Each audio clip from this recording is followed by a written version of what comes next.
Nugroho laras dados. Esok awan ning omah wis asa.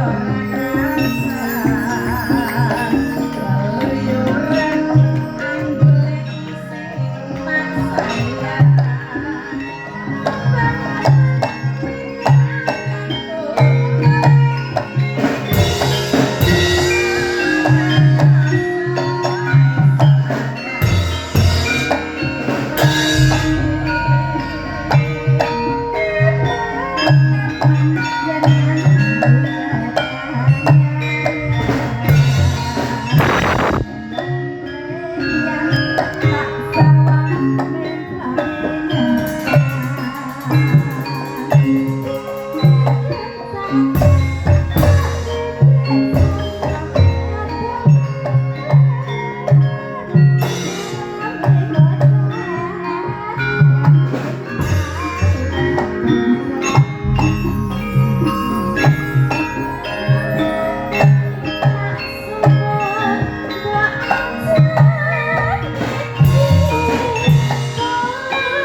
Matur nuwun.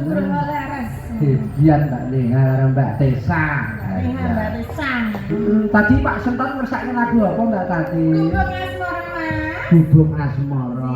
Sadurunge jenengan lenggah kaya sak ora iki yo ping 3 sampean sak ora-orane engko terus istirahat. Yo aku ora istirahat ya kuat tok Mas. Oh, kuat. Kuat. Moni kok akhirnya ndi? Pangapunten kula ki benake susu kok angel men iki lho. Ora dadi niku jonjing wae iki. Nyuwun pangapunten Pak RT nyuwun tulung Pak RT. Ketae sing benake ganjel niku nek ora jabatan nek minimal RT mboten saged. Pak RT pangapunten. Pangapunten Pak, jeneng pasane iki Pak. Wes sing ndi ki Mbak? Mbak Rate jumeneng Mbak Rate.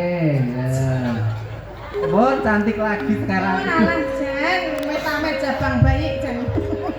Matur nuwun Pak RT. Pak RT ya sregep wae nek kon benake susu. Mergo yo mung dolanan iki ora tenanan. Lagi leres. Ayo. Mbak Rate karo Dek Okta ya maju nang panggung Gembigaria. Iya. Panggung khusus saweran. Iya. Panggung pesugihan. Dalu menika kok sindene ayu-ayu nggih bocange. Wah, ayo kabeh Ayo bola kabeh. sih. Iki kok nggih wedok kabeh iki. Wes tulen asli wedok kabeh. Nah, pokoknya gawane Mas Satur itu mesti ayu-ayu, cantik-cantik, Iya. asli wedok. Oh ngeten. Mbak Tatin gawanku, Nggih. Mbak Rate dan lain sebagainya. Mbak Moni kan sumbangan gitu. Senengane kok ajak si ngono lho. Ora aja lara atimu lho. Nanti aku pulang enggak mau dikeluarin sama papa lagi. Ah. Iya, aku Nanti diteloni. nanti jenengan bubuk di teras, aku bubuk di kamar. Iya, wis turu ning kamar jenazah. Kamar jenazah. Papa mesti ngono lho, mama marah. Ayo nembang Mbak Tati. Mbak Rate majek monggo. Kagem bawa mboten Pak. Bawa ya. Oh, meneh. Mbak Rate, sikat Mbak Rate. Iya. Oh, Mbak Tati mari dikasih beberapa larik saja. Mesake Mbak Tati itu keselen. Ah enggak usah mesake saya tak. Ya wis, yo Mbak Tati sik. Aja langsung ngono lho. Wis Mbak Tati sik. Yo Mbak Tati sik. Buka sik Mbak Tati ya. Kula leren nemu terus. Yo. Arep leren, ngajal leren iki ora nang nyawer. Ngajal iki sing tak delke gawe golek duit ki jenengan.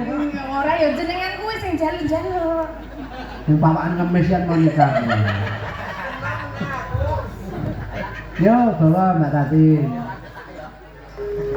Nyingkar. Sepira ana dene. Nggih bener ta? Leres jenengan. Jenengan keliru kula anggap leres kok.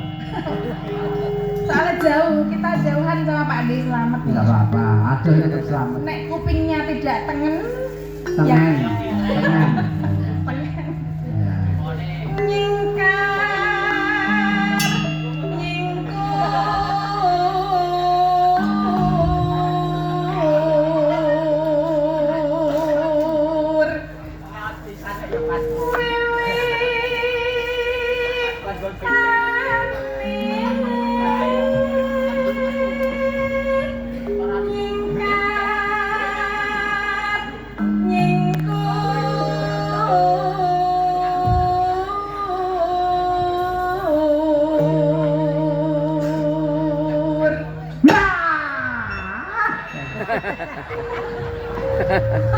Pak Dana kenapa?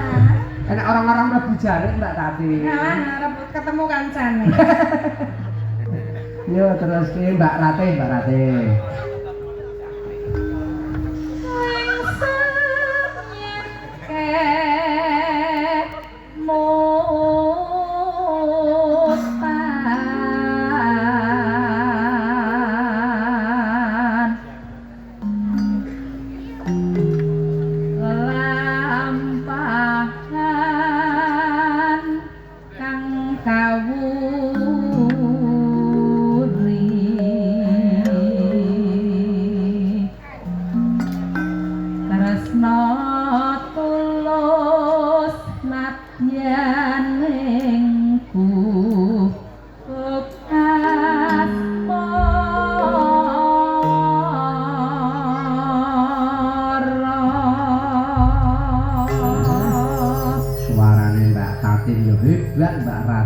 Jos ya.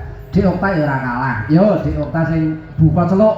Ya diaturke gubuk Asmara Nugroho Laras. Yuk dados.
Good.